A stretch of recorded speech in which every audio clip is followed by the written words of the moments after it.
율법을 지켜서 거룩하게 되려고 힘을 쓰는 그런 실수를 한다라고 하는 것입니다. 여러분, 이것은 우리가 잘 알듯이 100이면 100 실패하게 되어 있죠. 왜냐하면 오늘 우리가 거룩해지고 의로워질 수 있는 것은 우리가 잘 알다시피 오직 예수 그리스도의 은혜로 말미암는 것이기 때문에 그렇습니다. 예수님 없이는 우리가 하는 모든 것은 우리의 이기심과 죄로 인해서 반드시 실패하게 되어 있습니다. 우리가 잘 알고 있지만 반드시 기억해야 할 것이고 매일매일 마음속으로 다짐해야 하는 것이죠. 오직 그리스도의 은혜만이 우리를 거룩하게 한다는 것.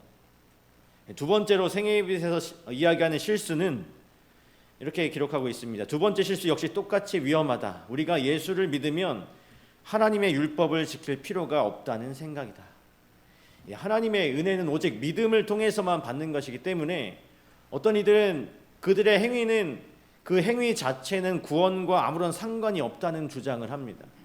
그래서 나는 자유로운 영혼이기 때문에 또 하나님께서는 율법을 지킬 자유를 나에게 주셨기 때문에 내 마음대로 해도 된다는 것이죠. 그러나 우리가 분명히 알고 있는 것은 이 순종은 믿음의 열매라고 하는 것입니다. 하나님께 순종할 필요가 없다고 이렇게 가르치는 것은 하나님께서 원하시는, 인정하시는 그런 참 믿음이 아니라고 하는 것이죠. 그래서 히브리서 10장 16절에 이렇게 말씀하셨습니다. 히브리서 10장 16절에 내 법을 그들의 마음에 두고 그들의 생각에 기록하라.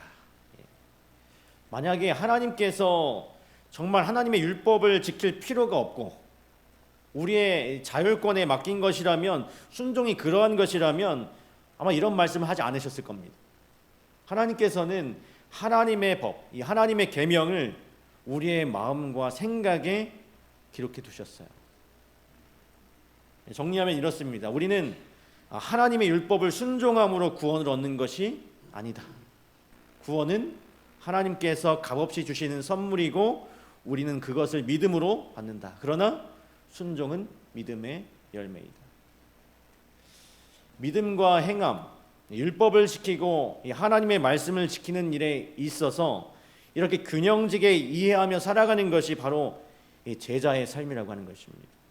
그리고 우리는 그 두 가지 실수를 범하지 않도록 항상 조심해야 하는 것이죠. 그런데 우리는 이 말씀을, 이 실수들을 아주 많이 들어왔어요. 그런데 이 말씀을 묵상할 때 많은 경우에 두 가지 실수를 이 자기의 실수라고는 많이 생각하지 않습니다. 굉장히 극단적인 일이고 극단적이어 보이는 일이고 일반적인 그리스도인이라면 그렇게 극단으로 흐르지 않는다라고 생각하죠. 그 균형을 계속 지키려고 합니다. 스스로 생각하기 때문에. 그러나 이것은 어쩌면 영적인 교만일 수도 있어요. 우리 고린도전서 10장 12절은 분명하게 이렇게 말하고 있습니다. 그런즉 선줄로 생각하는 자는 어떻게 조심하라요? 넘어질까 조심하라. 선줄로 생각하는 넘어질까 조심하라. 우리가 영적인 싸움을 계속해서 해나가는 사람들인 우리에게 있어서 이 전문가는 아무도 없다는 사실입니다. 내가 좀 서 있다고 생각할 때 하나님께서는 분명히 우리에게 말씀하세요. 넘어질까 조심해라. 예수님의 제자들도 이런 확신이 있었습니다. 우리 마가복음 14장 29절부터 31절에 있는 말씀입니다. 마가복음 14장 29절에서 31절입니다. 베드로가 여짜오되 다 버릴지라도 나는 그리하지 않겠나이다. 예수께서 이르시되 내가 진실로 내게 이르노니 오늘 이 밤 닭이 2번 울기 전에 내가 3번 나를 부인하리라. 베드로가 힘있게 말하되 내가 주와 함께 죽을지언정 주를 부인하지 않겠나이다 하고 모든 제자도 이와 같이 말하니라. 베드로가 좀 오버한 것 같아요. 근데 베드로만 오버한 것이 아닙니다. 베드로가 진심이었어요. 자신을 잘 몰랐을 뿐인 것입니다. 만약에 베드로만 이런 실수를 했다면 이 참 베드로의 어떤 열정적인 성격에서 나온 실수라고 생각할 수 있지만 우리 31절에 분명히 마지막에 이야기하고 있죠. 뭐라고 합니까? 모든 제자도 이와 같이 말하니라.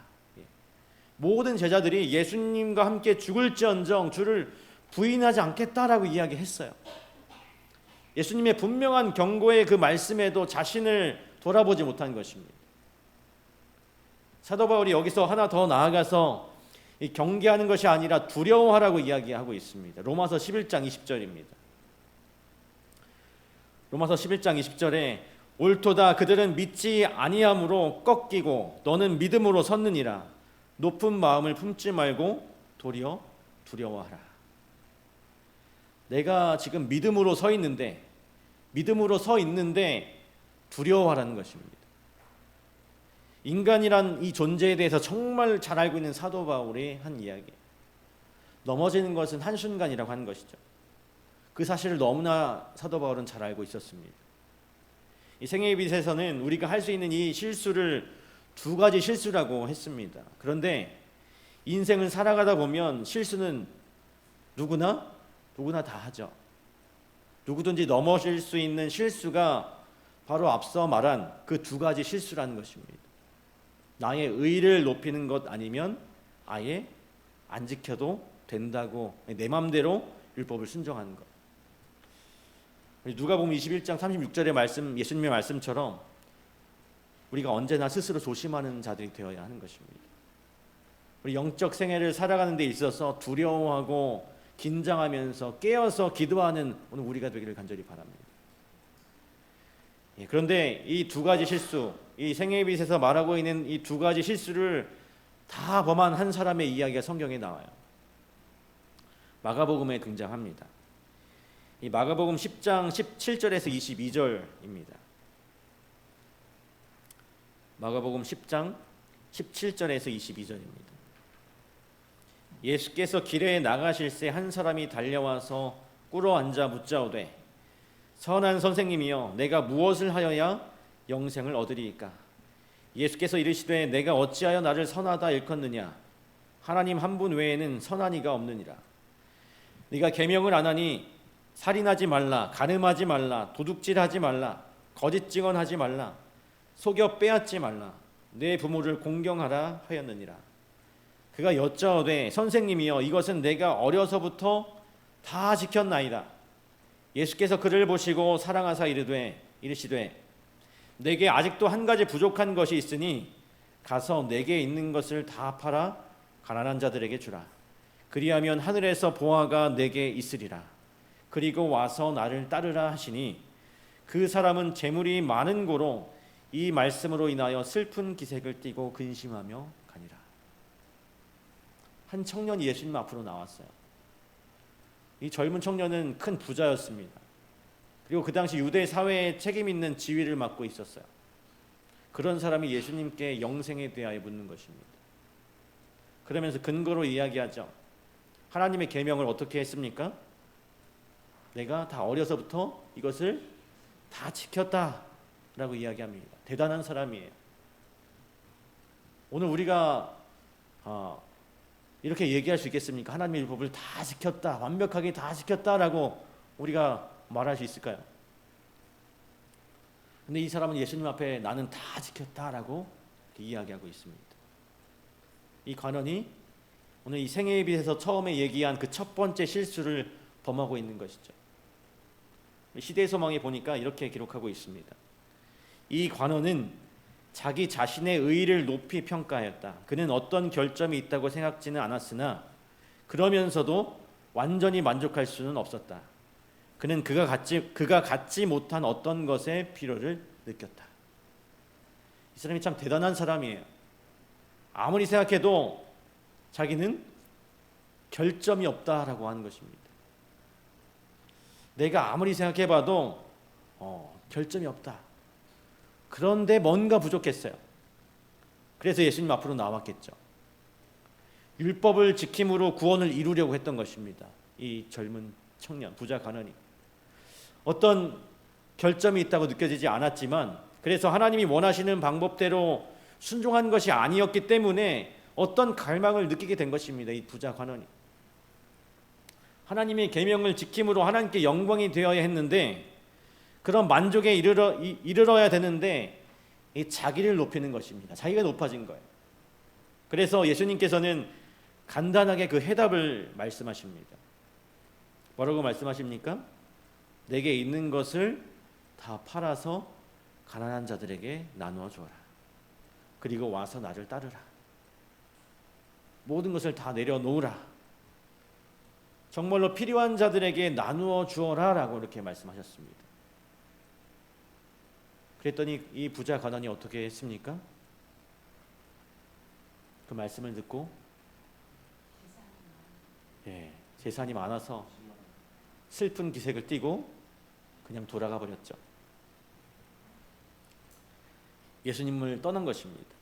예수님의 해답에, 그 요구 한 방에 그는 무릎을 꿇고 존경하고 존경을 표했던, 그 존경을 표하며 인사했던 그 예수님으로부터 떠나버린 것입니다. 두 번째로 그가 했던 실수를 말해주고 있어요. 아까 두 번째 실수는 율법을 아예 안 지켜도 된다라고 하는 극단이었어요. 그런데 이것을 조금 다르게 우리가 생각해 보면 이렇게 생각할 수도 있습니다. 흔히 우리가 이 두 번째 실수를 우리가 좀 터부시하는 이유가 뭐냐면, 우리가 거기까지는 쉽게 가지 않기 때문에 그래요. 완전히 다 지켜도 되지 않는다. 내 마음대로 지킬 거야. 아예 필요 없어라고 하는 그리스도인, 특별히 오늘 이 말씀을 듣고 계신 여기 계신 성도님들 중에는 없을 거예요. 이렇게 생각하시는 분들이. 그런데 우리가 여기서 할 수 있는 실수가 무엇이냐면, 우리가 하나님을 위해서, 이 교회를 위해서 어떤 선택의 순간이 찾아왔을 때, 그 선택으로 인해서 나의 현세적인 이익이나 고통이 수반될 때, 따라올 때, 그때 선택적으로 순종한다는 것입니다. 나에게 무언가 질문이 주어졌을 때, 하나님의 분명한 말씀이 주어졌을 때, 때때로 나의 마음이 불편할 때는 타협을 한다는 것이죠. 이 실수를 지금 이 청년이 하고 있는 것입니다. 내가 가진 모든 것을 팔아서 사람들에게 나누어 주는 것은 너무나 이 사람에게 고통스러운 일이었어요. 그래서 그는 도저히 예수님의 그 요청을 수락할 수가 없었습니다. 받아들일 수가 없었어요. 지금까지 그가 계명을 다 지켰지만 그 순종에도 한계가 있는 것입니다. 두 번째 실수인 것이죠, 이것이. 내 마음에 맞는 만큼 순종하는 것입니다. 이 정도는 안 지켜도 된다. 그래도 그리스도인, 제자가 될 수 있다라고 생각한 것입니다. 그랬기에 예수님을 찾아온 것이었어요. 나는 비록 예수님의 다 팔라는 요구에 다 팔지는 못하지만 그래도 나머지 것들을 다 지켰기 때문에 예수님의 제자가 될 자격이 있다. 그리고 그의 믿음은 예수님의 요청에 드러나게 된 것입니다. 이 또한 마찬가지입니다. 하나님의 계명을 지켜온 것이 아닌 내 마음대로, 내 의를 위하여 내 마음에 맞는 만큼만 순종한 것이죠. 오늘 예수님의 그 말씀은 그의 믿음을 드러내는 시금석이었습니다. 그는 어쩌면 훌륭한 신앙인이라고 모두를 속여왔을지도 몰라요. 왜냐하면 그 젊은 관원이 떠나가자 이 제자들이 당황했습니다. 이 젊은 관원은 예수님 앞에 와서 무릎을 꿇었어요. 제자들이 보기에도 참 뿌듯해 보였습니다. 부자이고 사회에 영향력이 있고 책임 있는 지위에 있는 그런 사람이 나의 스승님 앞에 무릎을 꿇고 조심스럽게 영생을 구하는 그런 모습을 하고 있기 때문이었어요. 또 이 사람이 계명을 다 지켰다고 했을 때에도 그 어느 누구도 불쾌하게 여기지 않았습니다. 그 정도로 이 사람이 좀 완성형 사람이었어요. 그러나 이 사람은 이 제자들을 속이고 또 자기 자신마저 잘 해왔다고 속일 수는 있어도 예수님을 속일 수는 없었습니다. 예수님은 그에게 한 가지 부족한 것이 내게 있느니라 라고 말씀하셨어요. 그 한 가지가 뭘까요? 예수님께서 그 부자 관원에게 네가 한 가지가 부족하다라고 했는데 그 한 가지가 뭘까요? 우리 선지자의 글에 분명하게 기록하고 있습니다. 그에게는 부족한 것이 한 가지밖에는 없었지만 그것은 대단히 중요한 요소였다. 그는 심령 속에 하나님의 사랑을 필요로 하였다. 이 부족은 보충되지 않으면 그에게 치명적인 것이 될 것이었는데 이는 그의 온 성질이 부패하게 될 것이기 때문이었다. 이 재물을 향한 사랑, 다시 말해 딱 하나 부족한 것이 있었다면 그에게는 하나님에 대한 사랑이 없었다는 것입니다. 그 딱 한 가지였어요. 이 부자 청년의 조건이 완벽했습니다. 실력도 좋았고 경험도 풍부했고 예의도 발랐어요. 예수님 앞에 무릎을 꿇고 이 제자들의 마음이 흡족할 정도로 모든 사람을 만족하게 할 만큼 완벽한 사람이었습니다. 그런데 아무도 그가 부족한 것이 있다고 느끼지 못할 때 예수님께서는 그것을 지적하신 것입니다. 그리고 가장 중요한 것이 없다라고 말씀한 것이었어요. 왜 그것이 중요했냐면 그 사랑이 없으면, 그에게 그 하나님을 향한 사랑이 없으면 그가 가진 아무리 좋은 것들도 그 성질이 부패하게 될 것이고 치명적이게 될 것이기 때문이었습니다. 이 치명적이라는 것은 그의 목숨을 위협받는다는 것이죠. 이 사랑이 없는 순종, 사랑이 없는 이 순종은 이 사람의 목숨을 위협하는 것입니다. 우리의 영적인 생명을 무너뜨린다는 것입니다. 그리고 우리의 영적인 생애를 썩게 만든다는 것입니다. 이 정노의 계단 62쪽에 이렇게 기록되어 있습니다. 순종은 그저 옳은 일을 하는 것 그 이상이라고 성경은 가르친다. 순종은 우리가 어떤 일을 하라고 명령받은 것을 하는 그 이상이다. 순종은 사랑으로 섬기는 것이다. 하나님의 율법은 하나님이 어떤 분이신지 우리에게 알려준다. 사랑은 바로 율법의 중심이다. 하늘과 땅에 있는 하나님의 정부는 그분의 사랑의 율법 위에 서 있다. 분명하게 이야기하고 있어요. 하나님의 율법을 지키는 비결, 제자 되는 길, 하나님의 계명을 지키는 것인데 그 순종을 사랑으로 하는 것입니다.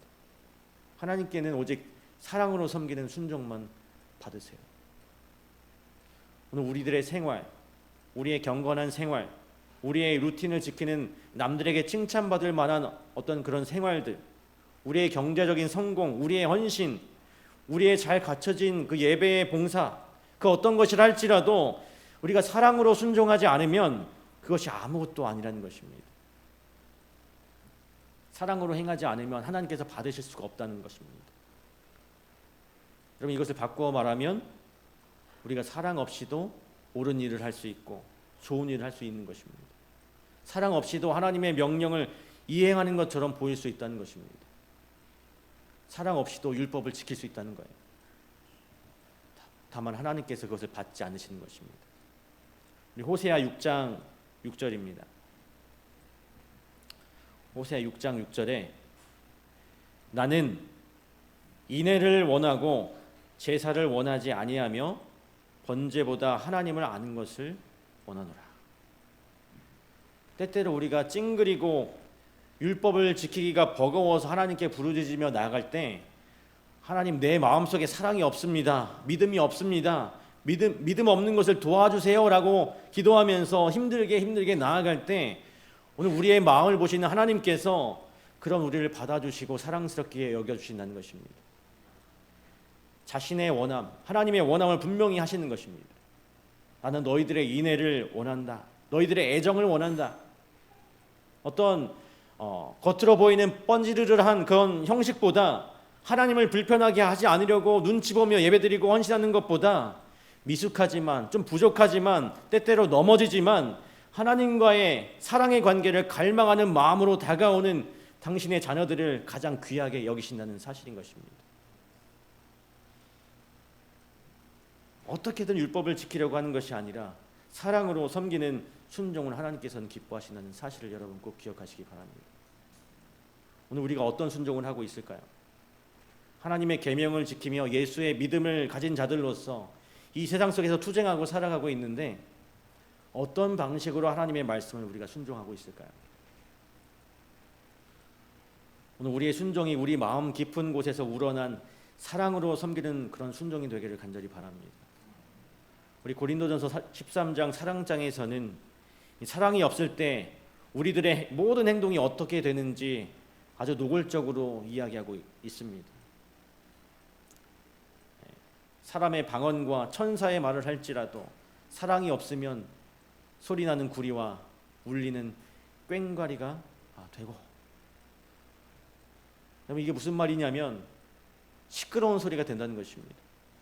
아무리 아름다운 말과 아름다운 목소리로 이야기를 한다 해도 사랑이 없으면, 그것에 사랑이 없으면 그저 시끄러운 소음이 된다라고 하는 것이죠. 우리가 이 갓난 아기들을 바라보는 그 어머니들의 모습을 보면서 이것을 체험합니다. 이 갓난 아이가 아직 말은 못하고 옹알이를 하죠. 이 아이들이 옹알이를 하는데 그 말이 뭐 알아들을 수 있고 좀 아름다운 말입니까? 알아들을 수 없는 그런 말이죠. 그런데 아기가 그렇게 무언가를 말하려고 하면 그들의 부모의 눈에는 이 사랑과 꿀이 떨어지는 것입니다. 그 옹알이를 하는 것을 보면서 이 옹알이 하는 것도 다 예뻐 보이는 것이죠. 왜 그럴까요? 그 아이를 사랑하고 있기 때문에. 그런데 아무리 아름다운 말을 할지라도 그것에 사랑이 없으면 그냥 소음에 불과한 것입니다. 예언하는 능력이 있어서 모든 비밀과 모든 지식을 알고 또 산을 옮길 만한 모든 믿음이 있을지라도 사랑이 없으면 내가 아무것도 아니라고 했습니다. 모든 지식과 이 세상에 존재하는 모든 지식과 비밀을 다 알아도, 나아가서 또 산을 옮길 만한 믿음이 있어도 사랑이 없으면 아무것도 아니라는 것입니다. 능력뿐만이 아니라 내게 있는 모든 것으로 구제하고 또 내 몸을 불사르게 내줄지라도 사랑이 없으면 내게 아무 유익이 없느니라. 목숨을 바치는 희생을 할지라도 그 안에 사랑이 없다면 아무 유익이 없다라고 말씀하십니다. 아름다운 말과 엄청난 능력과 희생과 헌신일지라도 그것에 사랑이 없으면 아무 유익이 없는 것이죠. 여러분, 만약에 이 젊은 관원이 예수님의 말씀에 억지로 순종했다면 어떠했을까요? 억지로 순종해서 자기의 재산을 다 팔고 억지로 팔고 예수님께 왔다면 어떠했을까요? 과연 예수님께서 그를 받으셨을까요? 저는 그렇게 생각하지 않습니다. 그의 마음 가운데 이 사랑의 순종이 아니라 억지로 자신의 모든 것을 팔았다면 그 희생과 헌신 또한 아무 유익이 없게 되는 것입니다. 예수님께서 분명히 그렇게 말씀하셨을 거예요. 모든 것으로 구제하고 내 몸을 불사르게 내줄지라도 사랑이 없으면 아무 유익이 없기 때문에 그렇습니다. 그렇기 때문에 우리가 이 하나님의 율법을 사랑으로 순종하지 않으면요, 이 세상에서 가장 억울한 사람이 될 수밖에 없습니다. 가장 억울한 사람이 될 수밖에 없어요. 모든 능력을 가졌고 모든 지식을 알고 공부를 했고 산을 옮길 만한 그 믿음이 있는데 아름다운 목소리로 하나님을 찬양하면서 천사의 소리로 하나님께 봉사하며 헌신했는데 그것에 사랑이 없다면, 하나님을 향한 사랑이 없으면 아무 소용이 없다는 것입니다. 우리 정노의 계단 61쪽에 순종은 사랑의 진정한 표다, 순종은 또한 우리가 하나님을 따르는 자들이라는 표이다라고 말씀하고 있습니다. 또 요한일서 5장 3절에 하나님을 사랑하는 것은 이것이니 우리가 그의 계명을 지키는 것이라. 오직 사랑으로 순종하며 사랑으로 하나님의 계명을 지키는 우리 모두가 되길 간절히 소망합니다. 이제 마지막으로 이 마가복음 10장에 이 젊은 청년 관원의 이야기 바로 전에 여러분 어떤 이야기가 나온 줄 아세요? 어린 아이들이 예수님께로 오는 것을 제자들이 막을 때 예수님이 그것을 꾸짖으시는 장면이 나옵니다. 14절 15절에 보면 예수께서 보시고 노하시어 이르되 어린 아이들이 내게 오는 것을 용납하고 금하지 말라. 하나님의 나라가 이런 자의 것이니라. 내가 진실로 너희에게 이르노니 누구든지 하나님의 나라를 어린아이와 같이 받들지 않는 자는 결단코 그곳에 들어가지 못하리라 하시고, 모든 것을 불사르고 모든 것을 내어줘도 들어갈 수 없었던 그 하나님의 나라가 이 어린 아이들에게는 너무나도 쉬운 것입니다. 시대소망이 이렇게 기록해요. 예수님께서는 언제나 아이들을 사랑하셨다. 그분은 그들의 어린이다운 동정과 편견 없고 변함이 없는 사랑을 받으셨다. 오늘 우리가 이런 모습이 아니면 하나님의 나라에 들어갈 수 없게 될 것입니다. 하나님의 율법을 지키면서 이런 사랑으로 섬기는 순종이 아니라면 하나님께서는 우리를 받으실 수 없으세요. 사랑하는 성도 여러분, 우리는 너무나 연약해서 자꾸만 우리의 어떤 힘으로 우리의 선행을 의지해서 자기의 의의를 높이고자 하는 그런 존재임을 기억하시고, 또 때때로 나의 입맛에 맞게만 하나님의 율법을 선택적으로 지키는 실수를 범하고 있지는 않은지 한번 돌아보게 되길 바랍니다. 이 어린아이와 같은 단순한 그런 사랑으로, 정말 단순한 사랑으로 그 섬기는 그 순종을 하나님께 드리는 우리 모두가 되기를 간절히 바랍니다.